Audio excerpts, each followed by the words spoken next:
अगर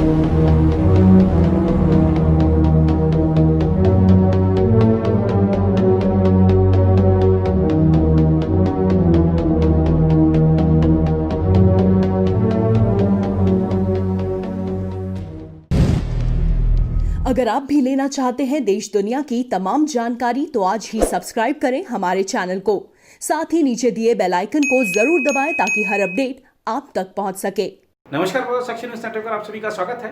बिहार विधानसभा चुनाव की तारीखों का अभी ऐलान नहीं हुआ है, लेकिन राजनीतिक सुगबुगाहट तेज है, राजनीतिक हलचलें तेज हैं।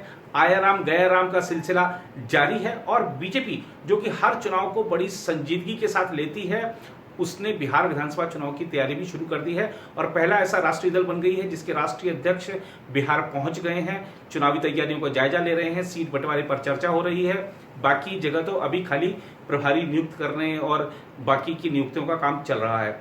बहरहाल बात करें बीजेपी की तो पार्टी के अध्यक्ष जेपी नड्डा 2 दिन के दौरे पर हैं और मुख्यमंत्री नीतीश कुमार के साथ उनकी लंबी बैठक हुई है जिसमें सीट बंटवारे पर जो चर्चा हुई और इसको अंतिम रूप दे दिया गया है। जल्द ही माना जा रहा है कि सीट बंटवारे में किसके हिस्से कितनी सीटें आई हैं और कौन अपने हिस्से की सीटें अन्य जो गठबंधन को देगा। जैसे कि हम बात करें बीजेपी की, तो बीजेपी की जो हिस्से में सीटें आएंगी उसमें से बीजेपी एलजेपी को कितनी सीटें देगी, सब आने वाली दिनों में पता चल जाएगा। लेकिन एक चीज जो आश्वासन दिया है जेपी नड्डा ने मुख्यमंत्री नीतीश कुमार को कि एलजेपी को बना लिया जाएगा और बीजेपी ये मुद्दा देख रही है। माना जा रहा है कि गृह मंत्री अमित शाह से चिराग पासवान जो कि एलजेपी के अध्यक्ष हैं, उनकी जल्द ही मुलाकात होगी और ये सारे विवाद खत्म हो जाएंगे और एनडीए एकजुटता के साथ चुनाव में उतरने जा रहा है। बहरहाल नड्डा का आज का जो कार्यक्रम था वो पाटन देवी के दर्शन और पूजन के साथ शुरू हुआ और इसके बाद उन्होंने आत्मनिर्भर अभियान का एक शुभारंभ किया वहां पर। इसके अलावा भी उनके आज कुछ कार्यक्रम थे बिहार में। इन कार्यक्रमों में नड्डा ने क्या क्या बातें कही हैं, बड़ी बातें कही हैं, वो भी आपको दिखाएंगे। आइए शुरुआत करते हैं हमारी इस रिपोर्ट की। बिहार के मुख्यमंत्री नीतीश कुमार ने राज्य में आगामी विधानसभा चुनाव के मद्देनजर राजग के घटक दलों में सीटों के बंटवारे को लेकर शनिवार को भाजपा अध्यक्ष जगत प्रकाश नड्डा से मुलाकात की। उप मुख्यमंत्री सुशील कुमार मोदी, राष्ट्रीय महासचिव और प्रदेश प्रभारी भूपेंद्र यादव तथा प्रदेश पार्टी अध्यक्ष संजय जायसवाल के साथ नड्डा ने नीतीश कुमार से 1 अणे मार्ग स्थित उनके सरकारी आवास पर मुलाकात की। जदयू के राष्ट्रीय अध्यक्ष नीतीश कुमार के साथ प्रमुख पार्टी सहयोगी राजीव रंजन सिंह उर्फ ललन भी इस मौके पर मौजूद थे। उन्होंने जेपी नड्डा का गर्मजोशी से स्वागत किया। मूल रूप से हिमाचल प्रदेश के रहने वाले जेपी नड्डा का जन्म और परवरिश पटना में ही हुई है। माना जा रहा है कि करीब आधे घंटे तक चली बैठक में दोनों दलों के नेताओं ने राष्ट्रीय जनतांत्रिक गठबंधन के घटक दलों के बीच सीटों की साझेदारी के मुद्दे पर चर्चा की। गठबंधन में रामविलास पासवान की पार्टी लोक जनशक्ति पार्टी भी शामिल है। ऐसा माना जा रहा है कि भाजपा नेतृत्व ने नीतीश कुमार को यह आश्वासन भी दिया है कि वह जनता दल यूनाइटेड और लोजपा के बीच उपजे मतभेदों को दूर करने में दखल देगी। लोजपा के युवा अध्यक्ष चिराग पासवान ने हाल ही में जनता दल यूनाइटेड के खिलाफ तीखे तेवर दिखाए थे।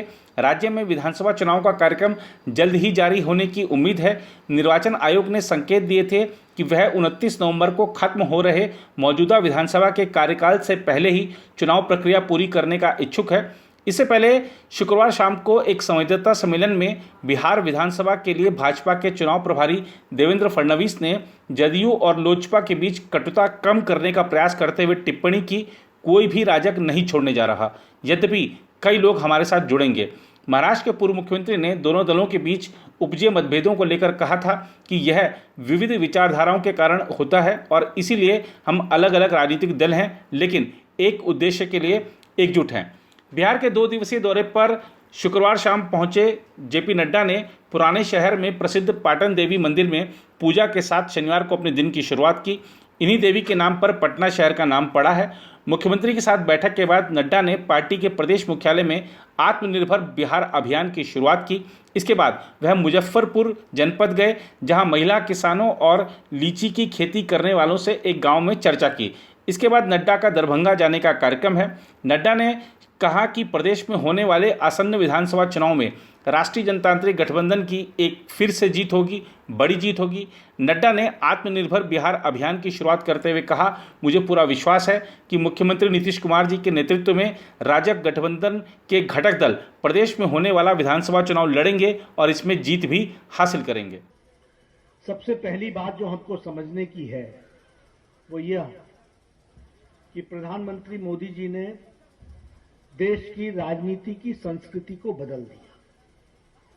पहले देश की राजनीति की संस्कृति थी कि वोट लो, लोगों को गुमराह करके वोट हासिल करो, फिर अपना मकसद पूरा करो और फिर लोगों को बरगला करके बांट करके राज करो।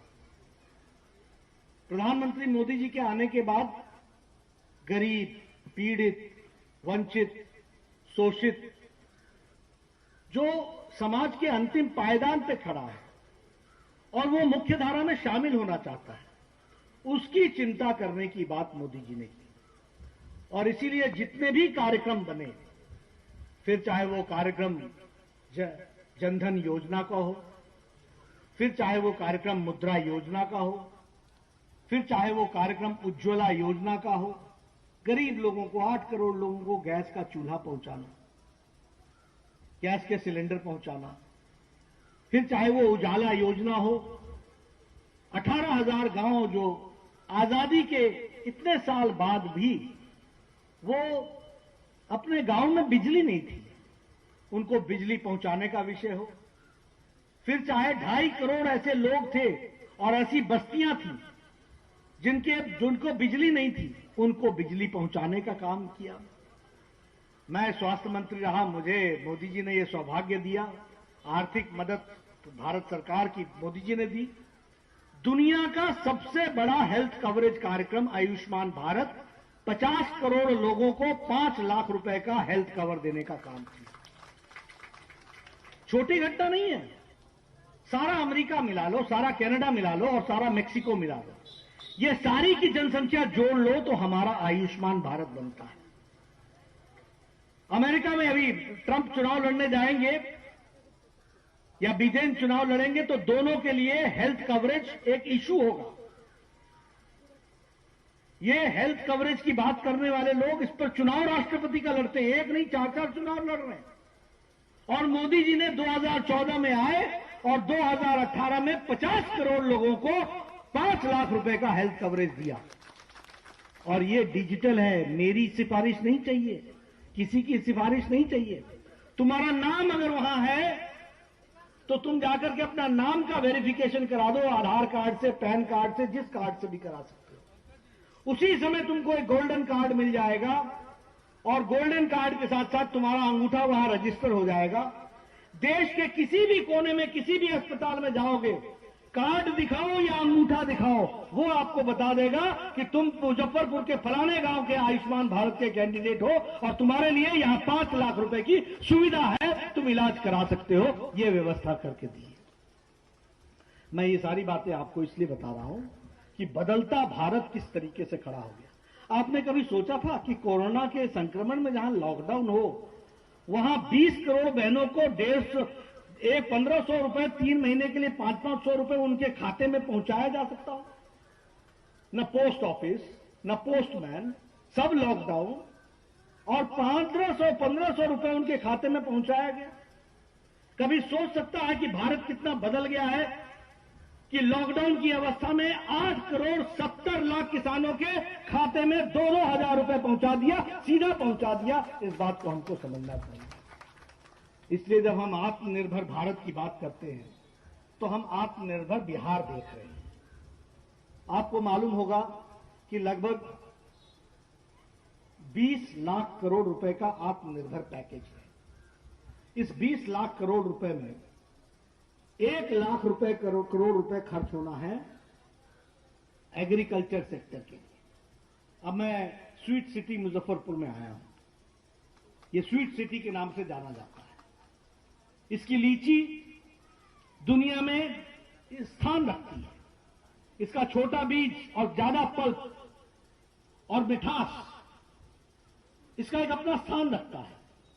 जीआई टैग लगने के साथ साथ दुनिया में इसने अपना नाम को स्थापित किया है। अब हमको चाहिए क्या है कि अगर हम लीची के माध्यम से चाहते हैं कि मुजफ्फरपुर की और इस इलाके की इकोनॉमी बदले तो क्या चीज चाहिए? सबसे पहले इकोनॉमी, दूसरा इंफ्रास्ट्रक्चर, संरचना, तीसरा टेक्नोलॉजी, और चौथा ह्यूमन डेवलपमेंट यानी ह्यूमन रिसोर्स, आदमी की प्रशिक्षण, और पांचवा डिमांड को सप्लाई देना, सप्लाई चेन को खड़ा करना। अब प्रधानमंत्री मोदी जी ने 1 लाख करोड़ रुपए रखा है इसके लिए, 1 लाख करोड़ रुपए। मेरा आप सबसे निवेदन है कि आप जल्द से जल्द फार्मर्स प्रोड्यूसर्स ऑर्गेनाइजेशन बनाइए, किसान उत्पाद संगठन, और ये 1 लाख करोड़ रुपए सरकारी अधिकारी खर्च नहीं करेगा, सरकारी अधिकारी तय नहीं करेगा, फार्मर्स प्रोड्यूसर्स ऑर्गेनाइजेशन तय करेगी कि उसको कोल्ड स्टोरेज चाहिए, उसको वैल्यू एडिशन के लिए फैक्ट्री चाहिए, उसको सड़क चाहिए, उसको स्टोरेज चाहिए, उसको वैल्यू एडिशन के लिए कोई फैक्ट्री के कोई कार्यक्रम चाहिए, उसको ट्रेनिंग के लिए कोई कार्यक्रम चाहिए। जो चाहेगा वो 1 लाख करोड़ रुपए में से फार्मर्स प्रोड्यूसर्स ऑर्गेनाइजेशन को मिलेगा। ये किसानों की तस्वीर बदलेगा, तकदीर बदलेगा, इसको हमको समझना चाहिए। जीआई टैग लगने के बाद मुजफ्फरपुर के उस गांव का जहां से वो लीची तैयार होकर के जा रही है उसका पता चलेगा, उसके बारे में हमको जानकारी मिलेगी। वो दुनिया में जहां जहां जाएगा उसका जो टैग से इंडेक्स से पता चलेगा कि ये कहां से ट्रैवल करके आया है, तो उसकी ओरिजिनलिटी का पता चलेगा और इससे नाम भी होगा और विकास भी होगा। इसमें ट्रेनिंग की व्यवस्था है, मैं चाहूंगा आप ट्रेनिंग लीजिए। वैल्यू एडिशन की बात करें तो लीची का क्या नहीं बन सकता है, पल्प के माध्यम से क्या नहीं बन सकता है, जूस से लेकर के और क्या क्या चीजें नहीं बन सकती। हमारी कोशिश है कि हम इसको और विकसित कैसे कर सकते हैं, इस पर हमको विचार करना चाहिए। और मेरा पूरा विश्वास है कि आप सब लोग 20,000 करोड़ रुपए रखा है उत्पाद को बढ़ाने के लिए, 20,000 करोड़ रुपए रखा है आपकी इंडस्ट्री की ब्रांडिंग के लिए, पैकेजिंग के लिए, 10,000 करोड़ रुपए रखा है कि इसके बीच में जो जो रोड़े आते हैं उन रोड़ों को हटाने के लिए। लेकिन रोड़ा कोई सरकारी अधिकारी नहीं हटाएगा, रोड़े को हटाएगा फार्मर्स प्रोड्यूसर्स ऑर्गेनाइजेशन। आप डिमांड करेंगे, बिहार सरकार भारत सरकार से पैसा लेकर आपको पहुंचाएगी। इस बात को हमको समझना चाहिए, ये हमको ध्यान में रखना चाहिए। इसलिए हमको नई योजना के तहत ये काम करना है। आज मैं यहां आया, देखिए मोदी जी की कल्पना, जब वो गुजरात के मुख्यमंत्री थे तब उन्होंने किसान चाची को वहां बुलाया था, उनका कोई बिहार से संबंध नहीं था। लेकिन देश की तस्वीर बदलने वाले एक एक लोगों की पहचान मोदी जी को थी, प्रधानमंत्री बनने से पहले थी। इस बात को हमको समझना चाहिए। किसान चाची जी को वहां बताया, उन्होंने सुना कि एक चाची है जो काम कर रही हैं और होलिस्टिक का मतलब होता है संपूर्णता में किसान का विकास हो। विकास सिर्फ खेती से ही नहीं, पशुधन से भी होना चाहिए। विकास अपने प्रोडक्ट्स को बना करके भी होना चाहिए, दूध के प्रोडक्ट से भी होना चाहिए, अपने प्रोड्यूस में से निकलने वाले में वैल्यू एडिशन भी होना चाहिए। इन्होंने बहुत सी महिलाओं को आगे बढ़ाया, एक सामूहिक रूप में आगे बढ़ाया। और आप जानते हैं कि प्रधानमंत्री मोदी जी ने जहां किसान चाची को सम्मानित किया पद्म श्री से, वहीं हमारे कर्नाटक के रहने वाली एक बुजुर्ग महिला 70 साल की, जिन्होंने लगभग 200 जड़ी बूटियों पर काम किया था और जो औषधि के रूप में काम आते थे, उसी तरीके से इंदौर की महिला जिसने 80 साल की उम्र में भी सामाजिक कार्य में अपनी रुचि दिखाई थी, इन सबको पद्म श्री दे करके सम्मानित करके समाज को, भारत को खड़ा करने का प्रयास किया है। ये हमको समझना चाहिए। आज मैं जब मुजफ्फरपुर आया, उनसे मिला, मैंने कहा कि मैं बड़ा प्रेरणा लेके जा रहा हूं। तो मित्रों, मैं आपको एक ही बात कहना चाहता हूं, एमएसएमई सेक्टर है, मीडियम एंड स्मॉल इंडस्ट्रीज के लिए, इसके लिए 3 लाख करोड़ रुपए रखा गया। 3 लाख करोड़ उधार दिया जाएगा, कोलैटरल लोन दिया जाएगा, बिना किसी गारंटी के और श्योरिटी के दिया जाएगा लोन। और 1,10,000 करोड़ रुपए लोन डिस्पर्स हो गया है। मैं चाहूंगा कि हमारे युवा मोर्चा के कार्यकर्ताओं, युवाओं को प्रेरित करें और एमएसएमई सेक्टर में जिसको बड़ा बनाने की कोशिश हुई है उसको समझें। इस देश में लगभग 50 लाख लोग, छोटे लोग हैं बेचारे, जो रेड़ी लगाते हैं, फेड़ी लगाते हैं, छोटे छोटे काम करते हैं, ठेला लगाते हैं। इनको 10,000 रुपए देने की व्यवस्था की गई है। 50 लाख लोगों को इसके लिए भी 10,000 करोड़ रुपए रखा गया है। इसलिए मित्रों, हर तरीके से प्रयास हुआ है कि हम विकास के माध्यम से, इंडिया डेवलप नहीं हो, भारत डेवलप होना चाहिए। आप समझिए, इंडिया का मतलब होता है कुछ लोग और भारत का मतलब होता है 130 करोड़ का देश बढ़ना चाहिए, गांव बढ़ना चाहिए। और गांव की तस्वीर बदलनी चाहिए। और इसीलिए मोदी जी की सारी योजनाओं को आप देखिएगा तो वो भारत के विकास के लिए समर्पित है। मैं बहुत सी योजनाओं पर चर्चा कर सकता हूं आज, लेकिन मैं सिर्फ किसानों पर इसलिए केंद्रित हो रहा हूं क्योंकि जब मैं मुजफ्फरपुर आया हूं और लीची की खेती की बात हो रही है, यहां मैं ये भी बताना चाहूंगा कि लीची की खेती के लिए अब इसका शेल्फ लाइफ 32 दिन से ज्यादा हो, इसके लिए प्रयास चल रहा है। गामा रेज के माध्यम से उसका भी एक सेंटर यहां बनाया गया है, जिसके माध्यम से लीची की उम्र बढ़ जाती है, लीची खराब नहीं होगा, लीची ज्यादा दिन तक मार्केट में बेचने के लिए हमारे पास विद्यमान होगा। मार्केट स्टेबलाइज करे, मार्केट बढ़े, तब लीची बेचा जाए, इसकी भी व्यवस्था हो सकेगी ताकि किसान को ज्यादा लाभ हो सके। मुझे याद है मैं स्वास्थ्य मंत्री था तो चमकी बुखार का बहुत बड़ा यहाँ पर प्रकोप था, बहुत दिक्कत थी, सैकड़ों बच्चों के जीवन लीला समाप्त होती थी।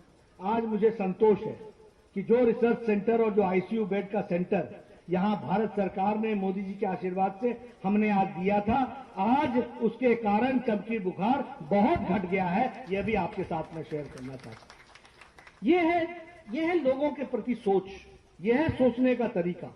और मैं आप सबको इस बात का विश्वास दिलाता हूं कि भारत की तस्वीर बदलनी है तो बिहार की तस्वीर बदलनी है, आत्मनिर्भर बिहार बनाना है। आज मैं दरभंगा से होकर आया, मैंने मखाने की बात की, मैंने मछली पालन की बात की, मैं यहाँ लीची की बात कर रहा हूँ। और भी बहुत से विकास के योगदान के क्षेत्र हैं जहाँ बिहार आगे बढ़ सकता है।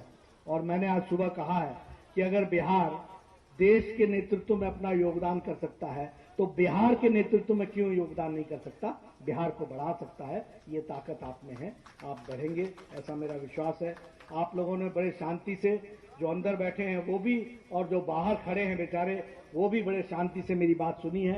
आप सबका बहुत बहुत धन्यवाद और शुभकामनाएं भी देता हूं आपको और विश्वास दिलाता हूं कि हम सब लोग मिलकर के किसान की तस्वीर बदलेंगे और उसको मुख्य धारा में आगे बढ़ने में हर एक तरीके का प्रावधान किया जाएगा। आप सब ने मेरी बात सुनी, आपका बहुत बहुत धन्यवाद। मैं माननीय प्रधानमंत्री जी के आह्वान पर आत्मनिर्भर बिहार के लक्ष्य प्राप्ति हेतु संकल्प लेता हूं कि मैं भारत के संविधान द्वारा निर्देशित नागरिक कर्तव्यों का पालन करूंगा। मैं राष्ट्रीय एकता की भावना, लोकतंत्र के मूल्यों, समता मूलक समाज के निर्माण, सर्वधर्म समभाव के मूल्य आधारित राजनीति को समाज में प्रोत्साहित करूंगा। मैं देश के स्थानीय उत्पादों को एवं निर्माण को प्रोत्साहन देने के लिए मिशन के रूप में कार्य करूंगा। यथासंभव लोकल उत्पादों को ही खरीदूंगा। मैं कोविड की महामारी से लड़ने के लिए सामाजिक जागरूकता, स्वास्थ्य एवं स्वच्छता के अभियान को आगे बढ़ाऊंगा। भारत माता की जय।